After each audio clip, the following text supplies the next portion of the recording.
waxaynu markaa maanta baranaynaa Isxaaq iyo labadiisii wiil. ereyga Ilaahay wuxuu qorayaa sida ku qoran Towreedda kitaabka bilowga cutubka 25aad aayadaha 9 iyo 10 ilaa 27. kuwanuna waa farcankii Isxaaq ina Ibraahim Isxaaq buu dhalay. Isxaaqna 40 sanadood buu jiray markuu guursaday Rabeqa ina Batuel kii dalkiisu ahaa Suuriya ee reer Fadan Aram, iyadoo ahayd Laabaan kii dalkiisu Suuriya ahaa walaashiis. Isxaaqna naagtiisu Rabbiga u baryay maxaa yeelay ma dhalays bay ahayd. Rabbiguna waa ka aqbalay, markaasay naagtiisii Rabeqa uureysatay. Carruurtiina uurkeeday isku dhex riixeen. Markaasay tidhi maxay sidan u tahay? markaasay u tagtay inay Rabbiga wax weydiiso. Rabbiguna wuxuu ku yidhi iyada 2 quruumood ayaa maxalkaaga ku jira, oo 2 dad oo kala duwan ayaa uurkaaga ka soo bixi doona, oo 2 dad midkood baa ka xoog badnaan doona dadka kale. kan weynuna wuxuu u adeegi doonaa kan yar. oo markii waqtiga ay umuli lahayd dhamaaday, bal eeg waxa maxalkeedii ku jiray mataano, oo kii hore wuu soo baxay isagoo cas, korkiisa oo dhamuna wuxuu u ekaa dhar dhogor laga sameeyey. magaciisana waxay u baxsheen Eesaw. dabadeedna waxaa soo baxay walaalkiis, gacantiisuna waxay ku dheganayd ciribta Eesaw. magaciisana waxaa loo bixiyey Yacquub. Isxaaqna 60 sanadood buu jiray markay iyaga dhashay. wiilashiina way koreen, oo Eesaw wuxuu ahaa nin ugaadhsiga aad u yaqaan, wuxuuna ahaa nin duurgala. Yacquubna wuxuu ahaa nin aamusan oo toondhooyinka degi jiray ama guriga iska joogay. markaa waxaynu walaal arkaynaa in Isxaaq iyo Rabeqa oo xaaskiisa ahay ay u dhasheen 2 wiil oo mataana. 2 wiil oo la kala oran jiray Eesaw iyo Yacquub.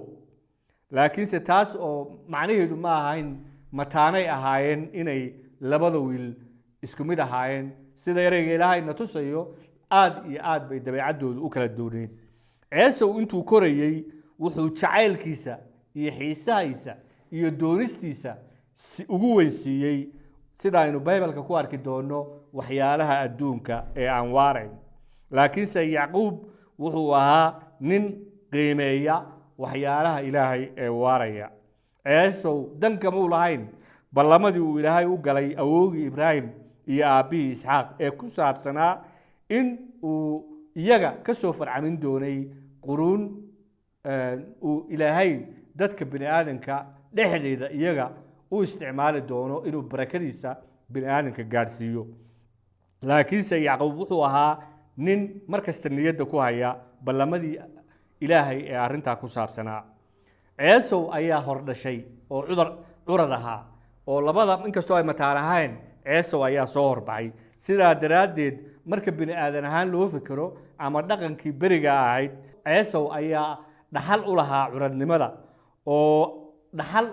ay ahayd in ay ka soo baxaan ama ka soo farcanto quruunta uu Ilaahay ballan qaaday oo u ballan qaaday awowgii Ibraahim iyo aabbihii Isxaaq. laakiinse ka hor xataa intaan mataanuhu dhalan, waxaynu aragnay ereyga Ilaahay inuu soo akhrinay inuu Ilaahay ballanqaad u sii sameeyey Rabeqa oo ku yidhi sida ku qoran bilowga cutubka 25aad aayadda 23aad, kan weynu wuxuu u adeegi doonaa kan yar. marka Ilaahay oo caalamul ghayb oo wax kasta siiyo ayaa ogaa in dhaxalka quruunta cusub ee Ilaahay ballan qaaday quruumaha oo dhan ku barakayn doono oo Yacquub ka iman doonto, laakiinse aanay ka imanayn Eesaw.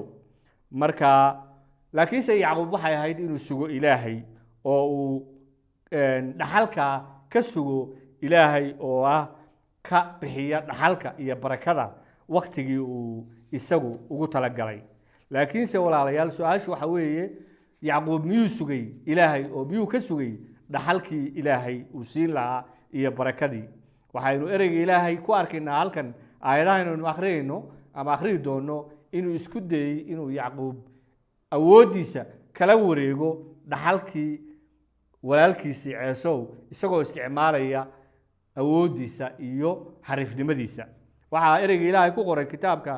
towreedda buugga bilowgii cutubka 25aad aayadaha 29 ilaa 34 yacquub wuxuu karsaday fuud markaasaa waxaa duurka ka yimid ceesow wuuna daalanaa markaasaa ceesow wuxuu yacquub ku yidhi waan ku barayaaye isii waxaan cuno fuudkaas wax iga sii aan cuno waayo waan daalanahay sidaa daraaddeed magaciisii waxaa loo bixiyey edom yacquubna wuxuu ku yidhi walaalkiis maanta iga iibi curadnimadaada markaasaa ceesow yidhi bal eeg geeri baan ku dhowahay haddaba curadnimadu maxay ii taraysaa markaasaa yacquub ku yidhi maanta ii dhaaro kolkaasuu u dhaartay curadnimadiisiina wuxuu ka iibiyey yacquubna wuxuu ceesow siiyey kibis iyo fuud digir laga sameeyey wuuna cunay oo cabbay markaasuu intuu kacay iska tegey sidaasuu ceesow u quursaday curadnimadiisii walaalayaal ma fahmaysaan waxa halkan ka dhacaya dhaxalkii uu curadnimada u lahaa ceesow ee ilaahay siiyey ayaa wuxuu ku iibsaday raashin yar arrintu markaa way ka weyn tahay raashinka yacni wuxuu quursaday ballamadii uu ilaahay u galay ayuu quursaday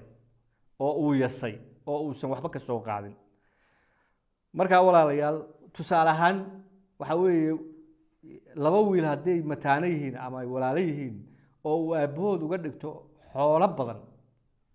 badan oo uga dhinto oo uu kii curadka ahaa ee dhaxalka badankiisa xoolaha u lahaa uu kii yaraa kaga iibsado wax aad u yar oo qiimo ah oo uu u dhaarto oo uu xoolihii iyo maalkii iyo dhulkii iyo lacagtii iyo dhismayaashii uu sidaa ugu wareejiyo kii yaraa maxaad ku misaali lahayd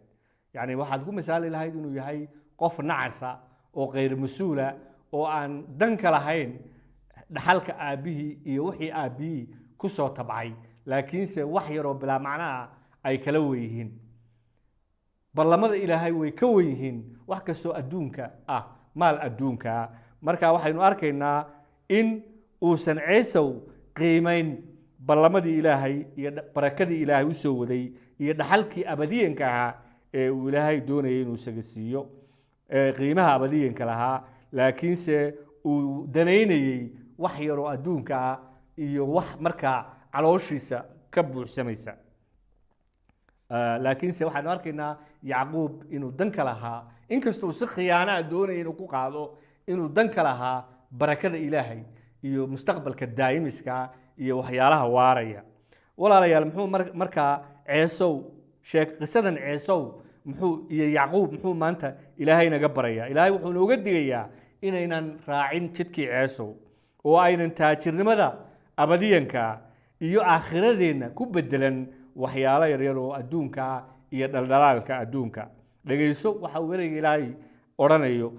ku odhanayo injiilka sida uu Matayos u qoray cutubka 10aad aayadda 26aad waayo waxaa ku qoran nin maxay u taraysaa hadduu dunida oo dhan helo oo uu naftiisa lumiyo ama nin muxuu ku bixiyaa naftiisa beddelkeeda waxaa kaloo ereyga ilaahay ku qoran fiiro u yeesha si aan ninna u gaari waayin nimcada ilaahay si aan u jirin qof cibaadala sidii ceesow oo ahaa kii curadnimadiisa kala baxay waxoogaa cunto ah marka waxaynu arkaynaa hadda ceesow inuu xataa cibaado aanu lahayn laakiinse waayo wuxuu yasay ereygii ilaahay buu yasay ballamadii ilaahay buu yasay oo wuxuu ka doortay waxyaalo aan waarayn ceesow wuxuu lumiyey nimcadii ilaahay waayo muu qiimayn waxyaalaha ilaahay marka ilaahay wuxuuna innagana inooga digayaa oo inagu barayaa qisadan inuu inaguna aynu iska jirno inaynan sidii ceesow samayn oo aynan yaraysan barakada ilaahay doonayo inuu midkeen kasta siiyo iska waran walaal adiguna ilaahay ma doonaysaa inuu ku barakeeyo ilaahay uu jecel yahay uu ku jecel yahay oo wuxuu doonayaa inuu adigana maanta ku barakeeyo laakiinse waa inaad marka ugu horeysa noloshaada qiimaha ugu sareeya aad siiso waxyaalaha ilaahay waa inaad ereyga ilaahay ka horeysiiso wax kastoo adduunka ha noqoto cunto iyo maal iyo wax kaleba marka ayaad fahmaysaa waxa uu ilaahay ula jeedo ereyga ilaahay markuu ku oranayo sida ku qoran Korintiska 1 cutubka 2 aayadda 9 oo oranaya waxyaalahaas aynan ishu arkin oo aanay dhegtu maqlin oo aan qalbigu dadka gelin wax kastoo ay yihiinba Ilaah baa u diyaariyay kuwa isaga jecel Ilaahay wuxuu doonayaa inuu kugu barakeeyo waxyaalo aadan hadda niyadda bini aadamka ka weyn wuxuu doonayaa